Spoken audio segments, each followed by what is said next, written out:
So today we're going to be ranking these 6 summer UFC main event matchups from which fight I am least excited for to which fight I am most excited for.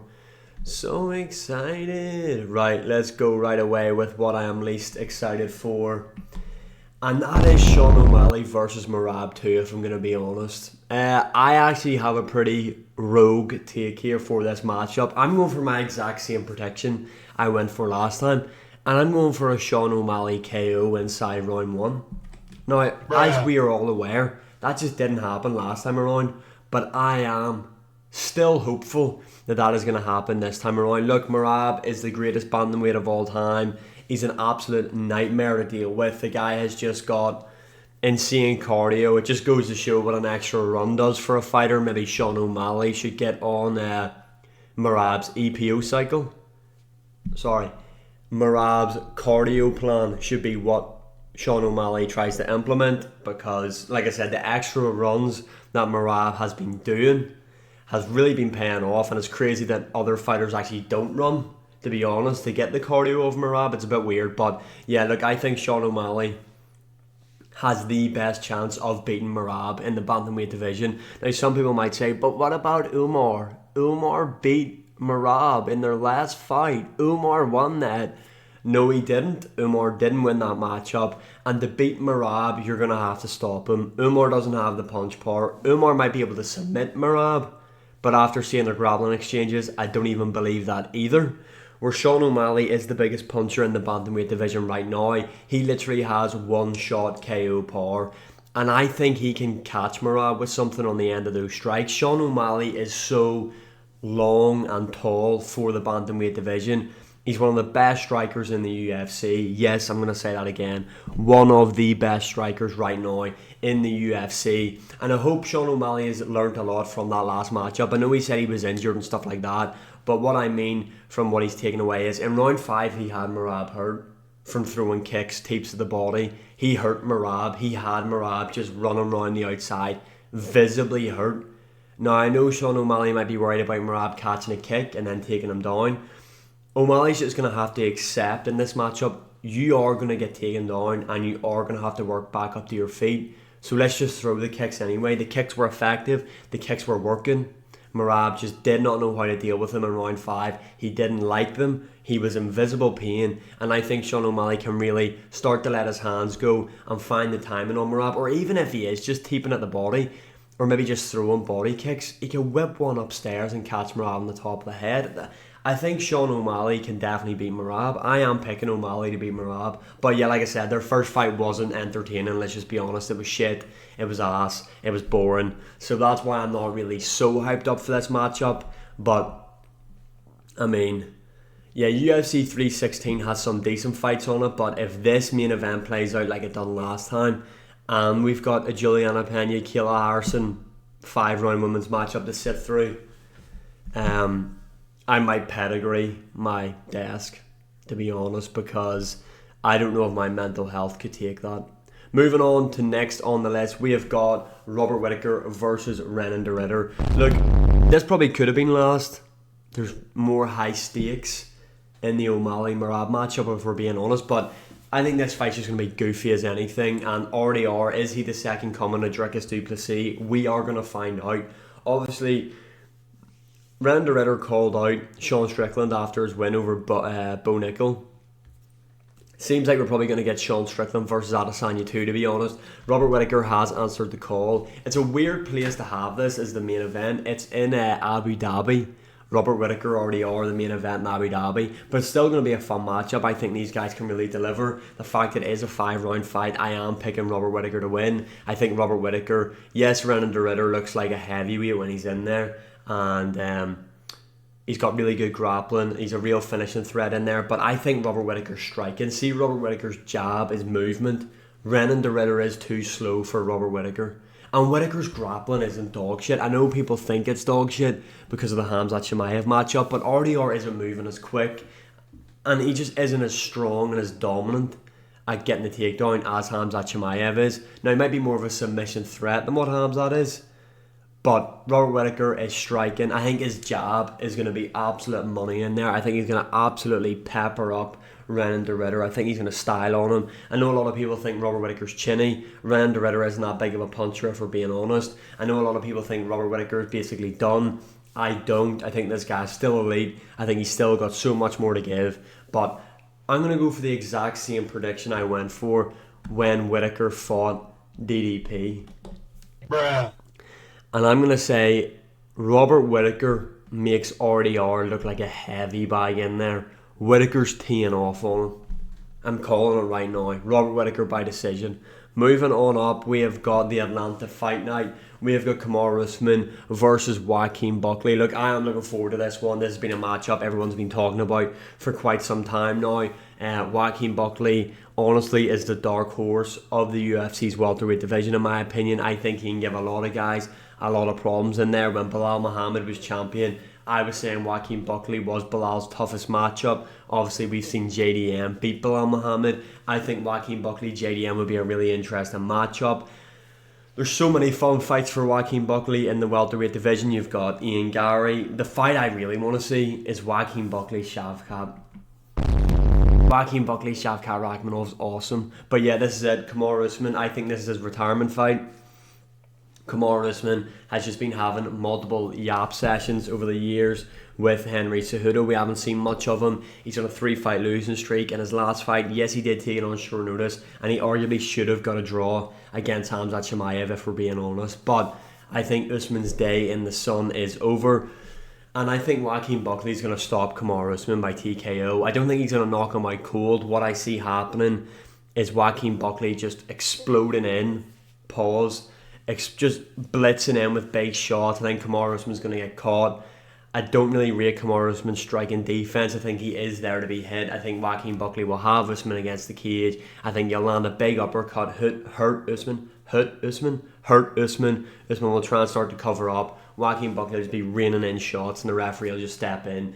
Kamaru Usman is going to get finished up against the cage, TKO style by Joaquin Buckley. And then Buckley should be fighting Ian Gary next, in my opinion.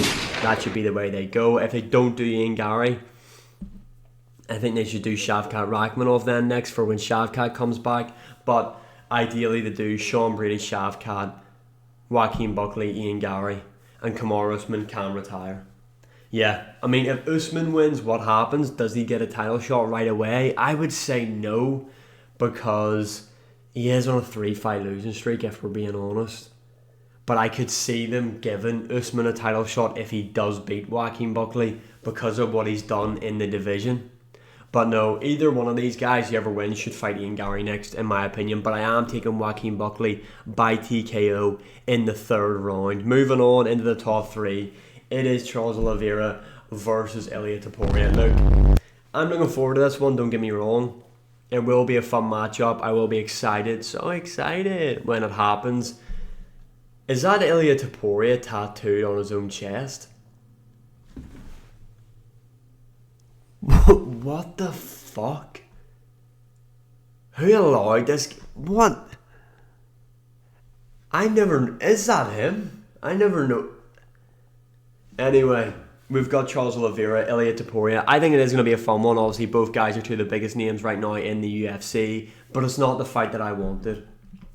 But what the hell, boy? Everybody knows the fight that we wanted. It was Islam Makhachev. It should have been Islam Makhachev. They still should have done Islam Makhachev despite JDM winning. JDM isn't fighting until the end of the year. Islam Makhachev has already agreed to fight Ilia if Bilal Muhammad would have beat JDM, so he's already signed on to fight Ilia.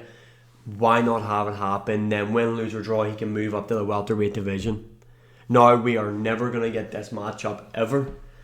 Ilia Topuria, Islam Makhachev is dead in the water. We will never, ever, ever see that fight again, in my opinion. But yeah, Oliveira, this could be Oliveira's retirement fight. I'm just going to be honest. I think Oliveira is going to get slumped by Ilia Topuria inside 2 rounds. And I think it could be over for Oliveira. I think it could be career over. The guy's got like 30 plus fights in the UFC. He's 35 years of age, I believe. He's taken a lot of damage throughout his career. He's going to take even more damage when Ilia stops him. I think this could be curtains for Oliveira, so enjoy this moment while it lasts. But Ilia Topuria is going to beat Charles Oliveira by KO in the 2nd round. Moving on to my second most anticipated fight of the summer. It is Max Holloway versus Dustin Poirier. And before people say, but this fight doesn't make sense, it's a trilogy and Max Holloway is 2-0 to Dustin Poirier, I understand that. But go back and watch the second Max and Dustin fight and tell me it's not one of the best fights of all time. Just enjoy the moment. It's Max Holloway versus Dustin Poirier. Just enjoy it. Max versus Dustin. Cannot wait for this matchup. Dustin Poirier's retirement fight. Max Holloway needs to win for the sake of the lightweight division, to be honest. If Porier wins, does he stay and get a title shot against Ilia Topuria? Imagine they do that. I don't know. Ilia Dustin will be a fun matchup, but I am picking Max Holloway to win this. I would like to see Dustin Poirier win his retirement fight.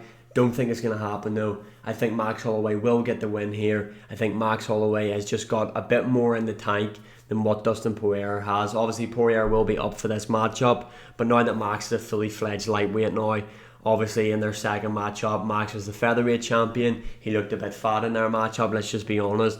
It was a bit of a short notice matchup for him, if I remember correctly as well. But this time around, fully fledged lightweight, Max Holloway will beat Dustin Poirier. And finally, to round it off, the summer of the UFC, it is this one right here. DDP Hamzat Chimaev Max win. Is my most anticipated matchup. I cannot wait to see this matchup. Can't wait to see the build up to this matchup. DDP is one of the best speakers on the mic right now in the UFC. Will he make Hamzat cry? That would be insane. But there's just so much going on in this matchup. If DDP beats Hamzat Chimaev, obviously he hands Hamzat his first defeat, and then he's the greatest middleweight of all time in my opinion. If DDP is able to beat Hamzat, he is easily the best middleweight in UFC history.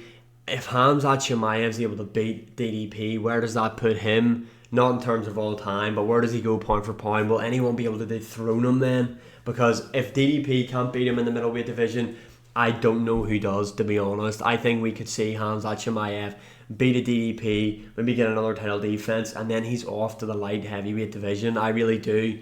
Hamzat Chimaev is a massive star. Can DDP survive Hamzat in the first two rounds? Hamzat Chimaev is probably the most dangerous first round fighter in UFC history. Can DDP survive it? I think he will get taken down. I think he will get ragdolled earlier on. I do think DDP can maybe match Hamzat in strength, but I still think Hamzat's technique, his wrestling ability will be too much early on for DDP. But if Hamzat can't get DDP out of there in 2 rounds, the man who fights like he's underwater, Dricus du Plessis, will be able to just put a beating on Hamzat Chimaev. But then maybe Hamzat's not sick anymore, he's got round those problems. So then is Hamzat Chimaev actually going to surprise us with the gas tank? Who knows? There's so many things that go on in this matchup. But as of right now, I am picking Hamzat Chimaev to win. Yeah, I think he's either going to TKO DDP in the second round or submit him. Although I would like DDP to win, to be honest. And because DDP is just so fun to watch, if we're being honest. And the closer we're getting to this fight, now that it's signed, I am starting to be like, I think DDP's really going to beat him here. I don't know though. I don't know. That's what makes this fight so exciting. It can go either way. There's not like a clear-cut winner. There's so many different outcomes that can happen in this matchup. The build-up's going to be awesome. The fight's going to be awesome. DDP, Hamzat Chimaev is my most anticipated fight for the summer. So just to recap, we have got Morab, Sean O'Malley 2 in the last place. Robert Whitaker running to Ditter. Usman versus Buckley. Ilia versus Olivera. Max versus Dustin Porier 3. And the big one, DDP versus Hamzat Chimaev, UFC 319. Let me know what you think in the comments below. What order would you rank these fights? And as always, like, share, subscribe, comment, all that good stuff. I really do appreciate the support. And I'll see you all again in the next one.